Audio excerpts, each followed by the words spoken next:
چچا نے آخری کوشش کرتے ہوئے چیخنا شروع کیا، یہ جھوٹ بول رہا ہے انسپیکٹر، یہ پاگل ہو گیا ہے، یہ سب میرا ہے، میرے بھائی نے اپنی مرضی سے دیا تھا۔ لیکن انسپیکٹر نے آگے بڑھ کر چچا کے ہاتھوں میں ہتھکڑی لگائی اور سخت لہجے میں بولے، اپنی صفائیاں عدالت میں پیش کرنا، ہمیں تمہارے خلاف تمہاری بہو کی طرف سے مکمل بیان اور کچھ ریکارڈنگز مل چکی ہیں جو ثابت کرتی ہیں کہ تم نے انہیں دھمکایا تھا۔ پولیس میرے چچا کو گھسیٹتے ہوئے باہر لے گئی۔ چچا مجھے اور سمرین کو گالیاں بکتے رہے، لیکن اب ان کی آواز میں وہ طاقت نہیں رہی تھی جو کچھ دیر پہلے تھی۔ ان کے جاتے ہی گھر میں ایک ہولناک عالم طاری ہو گیا۔ وہ طوفان جو کئی دنوں سے ہماری زندگیوں میں برپا تھا اب تھم چکا تھا، لیکن اپنے پیچھے تباہی کے نشان چھوڑ گیا تھا۔ میں وہیں زمین پر بیٹھ گیا اور دونوں ہاتھوں میں اپنا سر تھام لیا۔ میرا وجود کانپ رہا تھا۔ میں نے سر اٹھا کر سمرین کی طرف دیکھا جو دیوار کے ساتھ ٹیک لگائے خاموش کھڑی تھی۔ اس کا چہرہ آنسوں سے بھیگا ہوا تھا، لیکن اس کی آنکھوں میں ایک عجیب سا سکون تھا کہ سچ سامنے آ گیا۔ میں اپنی جگہ سے اٹھا اور آہستہ آہستہ سمرین کے قریب گیا۔ میرا سر شرمندگی سے جھکا ہوا تھا۔ مجھے اپنی ذات پر گھن آ رہی تھی کہ میں نے کس قدر گھٹیا سوچ کا مظاہرہ کیا تھا۔ میں نے کانپتے ہاتھوں کو جوڑا اور سمرین کے سامنے کھڑا ہو گیا۔ میری آنکھوں سے آنسو جاری ہو گئے۔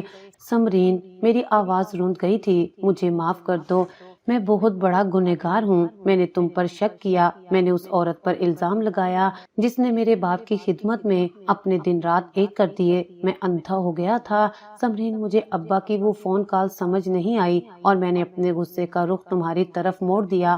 سمرین نے آگے بڑھ کر میرے جڑے ہوئے ہاتھوں کو تھاما اور روتے ہوئے بولی، فاروق پلیز ایسا نہ کریں، آپ میرے سر کے تاج ہیں، آپ معافی مانگ کر مجھے شرمندہ نہ کریں۔ میں جانتی ہوں کہ حالات ہی ایسے تھے کہ کوئی بھی ہوتا تو یہی سوچتا۔ ابا جی نے جو الفاظ کہے تھے وہ تھے ہی اتنے خوفناک کہ کسی بھی بیٹے کا خون کھول اٹھتا۔ میں نے سسکتے ہوئے کہا، لیکن تم نے یہ سب اکیلے کیسے برداشت کیا؟ تم نے مجھے بتایا کیوں نہیں؟ تم اس درندے کا ظلم سہتی رہی۔ سمرین نے آنسو پونچھتے ہوئے کہا، میں مجبور تھی فاروق۔ چچا روز آتے تھے اور بندوق دکھا کر کہتے تھے کہ ان کے آدمی باہر ملک آپ کے پیچھے لگے ہوئے ہیں۔ وہ کہتے تھے کہ اگر میں نے زبان کھولی یا ابا نے کچھ بتایا تو وہ وہیں آپ کو جان سے مار دیں گے۔ ابا جی اپنی جان سے زیادہ آپ کی جان عزیز رکھتے تھے۔ انہوں نے مجھے قرآن کی قسم دی تھی کہ میں آپ کو کچھ نہیں بتاؤں گی۔ وہ کہتے تھے کہ میرا بیٹا سلامت رہنا چاہیے، چاہے میری جان چلی جائے۔ یہ سن کر میں پھوٹ پھوٹ کر رو پڑا۔ میرے باپ نے مرتے دم تک صرف میری فکر کی۔ وہ خود بھوکے اور سردی برداشت کرتے رہے تاکہ میں پردیس میں محفوظ رہوں۔ اب مجھے سمجھ آیا کہ ابا کے چہرے پر وہ مسکراہٹ کیوں تھی۔ میں نے سمرین کی طرف دیکھتے ہوئے کہا، اب مجھے سمجھ آیا کہ ابا کے چہرے پر وہ سکون اور مسکراہٹ کیوں تھی۔ وہ اس لیے مسکرا رہے تھے کیونکہ وہ کامیاب ہو گئے تھے۔ انہوں نے اپنی جان دے کر مجھے بچا لیا تھا اور انہیں یقین تھا کہ ان کا بیٹا آئے گا اور ان کا کفن کھول کر دیکھے گا تو سچائی تک پہنچ ہی جائے گا۔ وہ جانتے تھے کہ میں تم پر یقین کروں یا نہ کروں، لیکن میں ان کے مجرم کو ڈھونڈ ہی لوں گا۔ سمرین نے اس بات میں سر ہلایا۔ ہاں، وہ بہت بہادر انسان تھے۔ آخری وقت میں بھی انہوں نے چچا سے کہا تھا کہ تم میرا جسم مار سکتے ہو لیکن میرے بیٹے کی محبت نہیں مار سکتے۔ میں نے سمرین کے سر پر ہاتھ رکھا اور دل کی گہرائیوں سے اس کا شکریہ ادا کیا۔ میں تمہارا یہ احسان پوری زندگی نہیں اتار سکتا۔ تم نے نہ صرف میرے باپ کی بیٹی بن کر خدمت کی بلکہ ان کے حکم پر اپنی عزت اور جان کو خطرے میں ڈال کر میری حفاظت بھی کی۔ میں نے تم پر جو بہتان لگایا اس کا کفارہ میں پوری زندگی ادا کروں گا۔ سمرین نے ہلکی سی مسکراہٹ کے ساتھ کہا، اللہ کا شکر ادا کریں کہ اس نے ہمیں سرخرو کیا۔ مجرم اپنے انجام کو پہنچ گیا اور ابا جی کا خون رائے گا نہیں گیا۔ اس رات میں دیر تک ابا کی قبر پر بیٹھا رہا۔ ہوا سرد تھی لیکن میرا دل اب پرسکون تھا۔ مجھے زندگی کا سب سے بڑا سبق مل چکا تھا۔ میں سوچ رہا تھا کہ انسان کتنا کمزور ہے۔ وہ ظاہری آنکھوں سے دیکھ کر فیصلہ کرتا ہے جبکہ حقیقت اکثر پردوں کے پیچھے چھپی ہوتی ہے۔ ہم اکثر ان لوگوں پر شک کرتے ہیں جو ہمارے سب سے بڑے خیر خواہ ہوتے ہیں۔ میری بیوی جس پر میں نے مجرم ہونے کا الزام لگایا وہ میری زندگی کی محافظ نکلی، اور وہ چچا جو خون کا رشتہ رکھتے تھے